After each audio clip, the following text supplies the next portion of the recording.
Most people think Social Security is a simple decision. Take it at 62 if you need it, take it at 70 if you want the most, or somewhere in the middle if you're not sure. But what I've seen over and over is that high-saving retirees can make what looks like a reasonable Social Security choice, and it accidentally turns into one of the most expensive retirement mistakes within their entire financial plan. Because the most accurate Social Security strategy isn't the one that no one understands. It's the one almost no one is calculating correctly.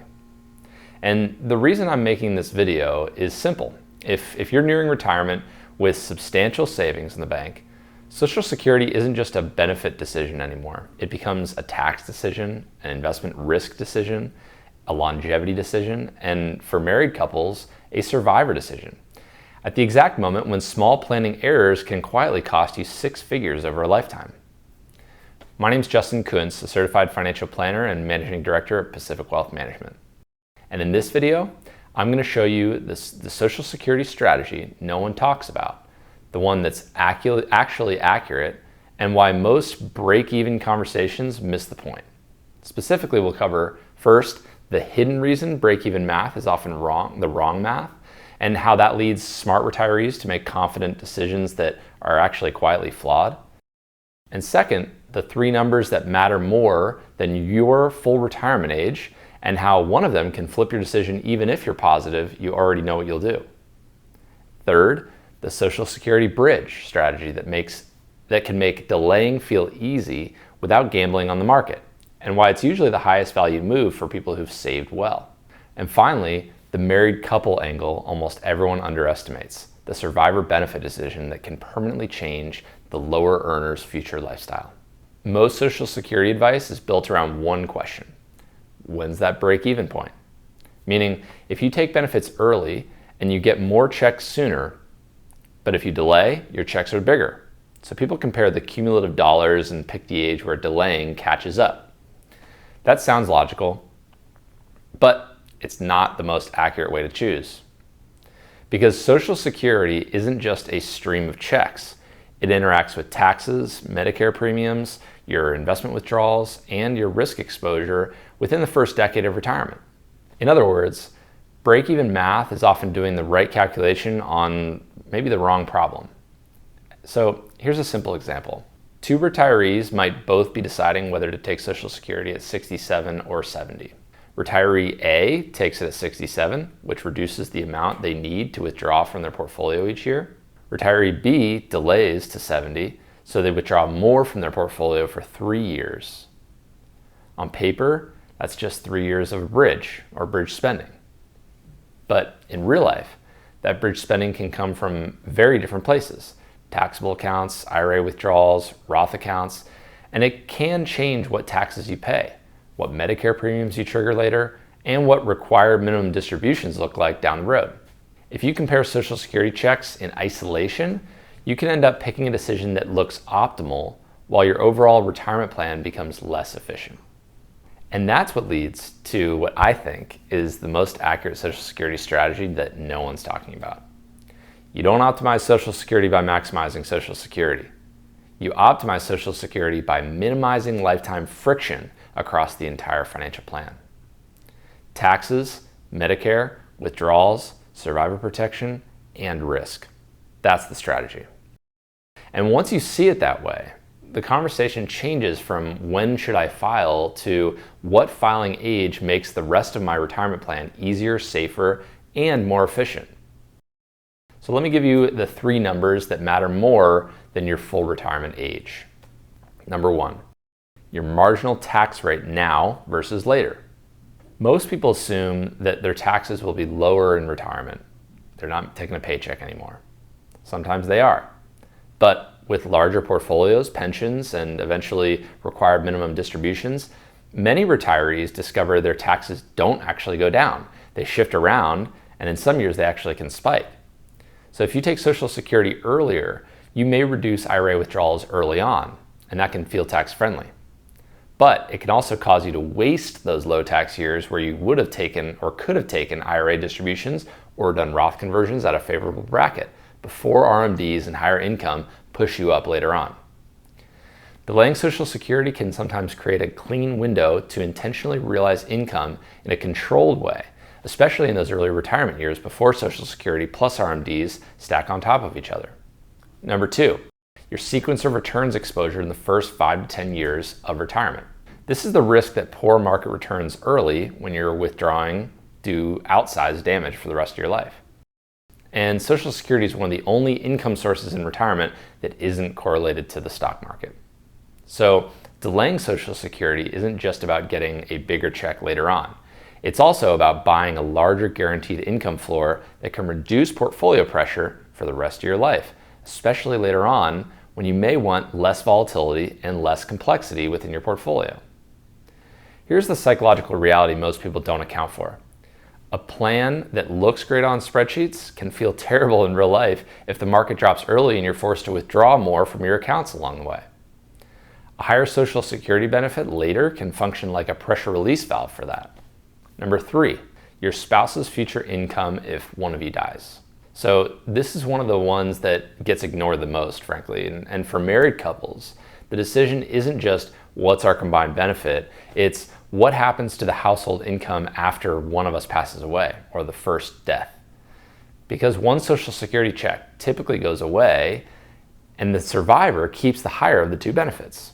So if the higher earner delays, you're not only increasing their benefit, but you're also increasing the survivor benefit, the check that may come for the rest of the surviving spouse's life. Now, if you're thinking, okay, Justin, delaying sounds great, but I don't want to drain my portfolio for 3 years, that brings us to the strategy most people never hear explained clearly, which is the Social Security bridge strategy. Here's the concept. If you retire at, say, 65 or 66, and you delay Social Security to 70, you need to fund those years from somewhere within your portfolio. Most people treat that as a downside, like you're losing money or taking on extra risk. But if you saved well, it can actually be the opposite. Those bridge years can be controlled. Intentional periods where you spend down specific accounts in a way that improves your plan long term. For example, you might strategically draw from a taxable asset first, or you might take IRA distributions intentionally up to a target bracket, or you might partially convert IRA dollars to Roth dollars during years when your income is temporarily lower because you're not yet collecting Social Security and you don't yet have RMDs to worry about. And then at 70, your Social Security benefit steps in larger, which can reduce future portfolio withdrawals. So instead of delaying Social Security, you're effectively repositioning your retirement income streams. And more plan withdrawals early on, more guaranteed income later on, less forced taxable income later, and potentially a smoother tax picture across your full retirement timeline. This is why I call it the most accurate strategy. It's not built around a single break-even age necessarily. It's built around managing the entire retirement arc. Let me make this real with an example that I see all the time. A couple retires with a strong portfolio. They don't need Social Security immediately, and they tell themselves, we'll just take it at 67 because that's normal, that's what most people do, and we don't want to overthink it. Then their 70s arrive. RMDs begin to ramp up, and Social Security is already turned on.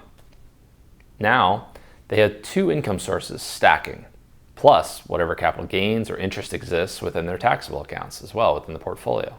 Their tax bracket is higher than they had expected earlier on. And suddenly the retirement years they assumed would be lower tax become surprisingly expensive. In many cases, we look back and realize that there were 3 to 6 early retirement years where they could have done controlled Roth conversions or controlled IRA withdrawals at a lower marginal rate. But taking Social Security earlier filled up those low brackets and reduced the room to plan. And now they're dealing with larger forced distributions later on in life. That's the mistake. Not taking it at 67 necessarily, but the mistake is taking it at 67 without understanding what it does to the rest of your financial plan. Now, there's another layer that almost no one connects correctly, and that's where a lot of high saving retirees get blindsided. Taxes on the Social Security payments themselves. People hear Social Security can be taxable and assume it's just a minor haircut. But the way it phases in can create a stealth tax effect that you may not be aware of. As more of your Social Security becomes taxable, each additional dollar from IRAs, from an IRA withdrawal, can cause more of your Social Security to become taxable too, effectively increasing your marginal tax rate in certain ranges. So it's not just your bracket, it's your bracket plus the phase-in, which means that the cost of pulling an extra dollar from your IRA might actually be higher than you think in those years. This is another reason why delaying Social Security can be powerful in the right plan. It can create planning space before those phase-ins actually start. Now, I want to be clear. This strategy isn't everyone should delay till 70 for this reason. That's not necessarily accurate either. There are times when taking earlier can make sense too. Health issues, cash flow needs, specific pension coordination, or cases where the household's risk profile is different.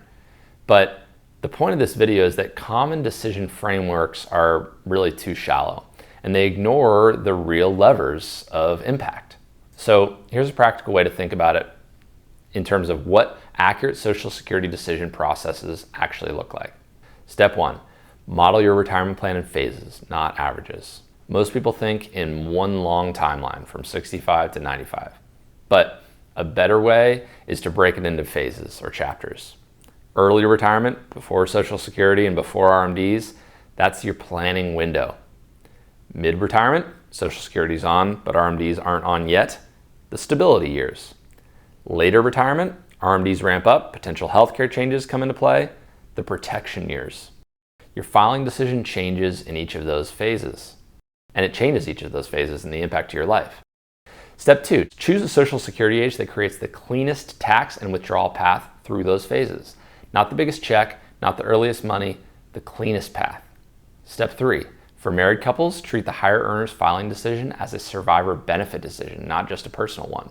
If you get that wrong, you don't just lose money, you can permanently lower the surviving spouse's guaranteed income. And that's why this strategy is so often missed. Most conversations are framed as a personal benefit optimization, but the accurate strategy is household optimization across taxes, risk, and longevity. If you're watching this and thinking, I want to do this the right way, but I'm not sure how to model all these moving pieces, that's pretty much the point.